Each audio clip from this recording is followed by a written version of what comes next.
in our history.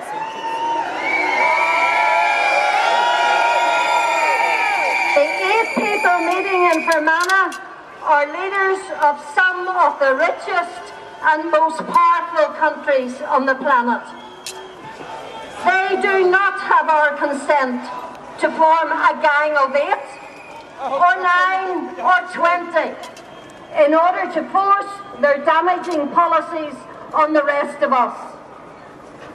The crisis which has swept across Europe, financial, economic and political, are mirrored here.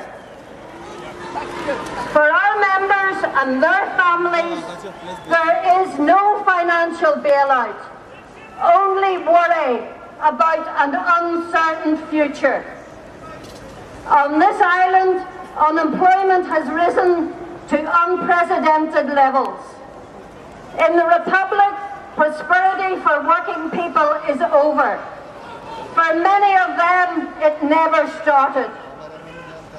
In the north, almost 1/3 of the population is classed as economically inactive. They are now under attack from our own government, with welfare cuts and healthcare cuts.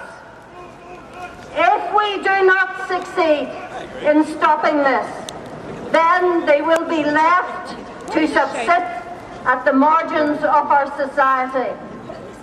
Many will face premature death. No peace dividend for them. No equality for them. No human rights for them. There is an obligation on the trade union movement and civil society to stand together to demand a different and better way. Yes. We know that we are facing the consequences of a corrupt capitalist system, bereft of moral standards.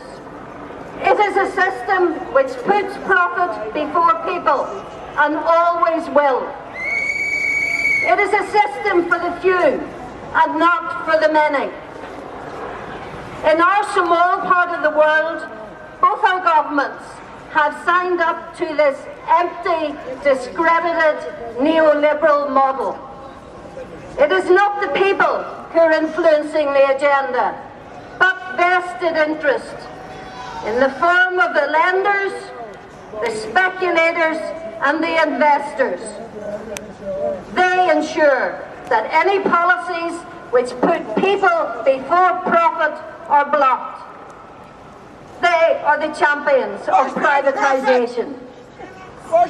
Not because it has any economic value, it does not, but because it turns us into consumers of health, education, housing, transport and the environment. It takes our public services out of democratic control and reduces us to the status of customers rather than active citizens. This is not democracy. This is not compliance with human rights obligations in our own jurisdiction, let alone around the world. This is hypocrisy and greed, and holds the 7 million human beings on the planet in contempt. We are here today, together, to say that we will make our voices heard.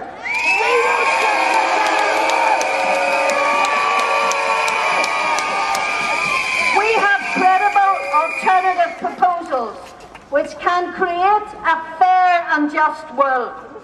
We intend to pursue them no matter what. We are the Irish Trade Union Movement, and I am proud of our capacity.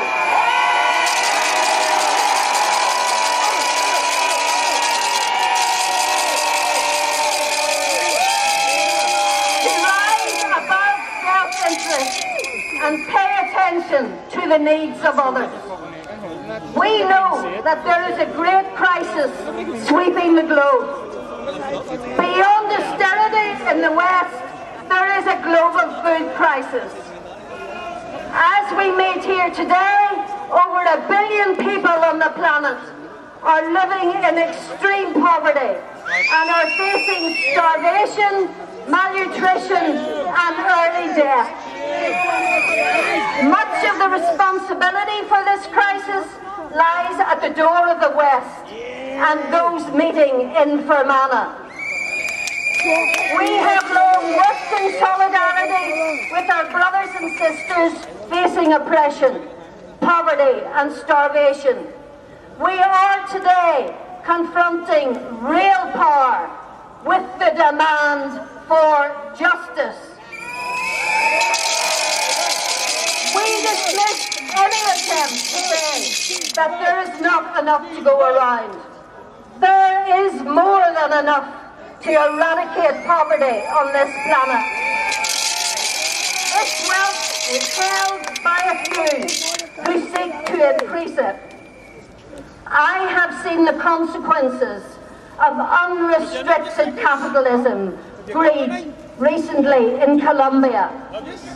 Their trade unionists, peace activists, human rights activists, decent politicians and ordinary people brave enough to speak out face wrongful imprisonment, disappearance or death.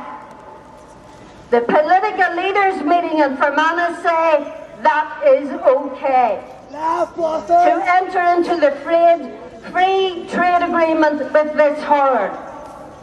In Israel, an apartheid regime is backed to the hilt by G8 members.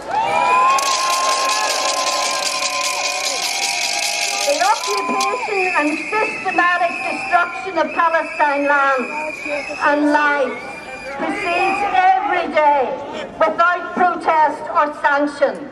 Israel is used alongside others in a surrogate war on Syria, which will leave our world an even more dangerous place.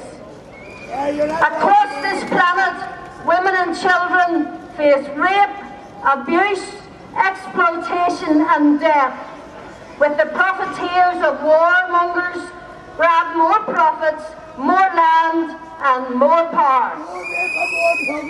We know the difference between right and wrong. We are calling the leaders to account. No amount of political spin can disguise the blood on their hands. We say, not in our name. We will not be sidelined or silenced. If the resources which have been put into so-called security this week had been diverted into challenging inequality, then this would be a better world. That, brothers and sisters, is a world we pledge to fight together from this day forth. Thank you.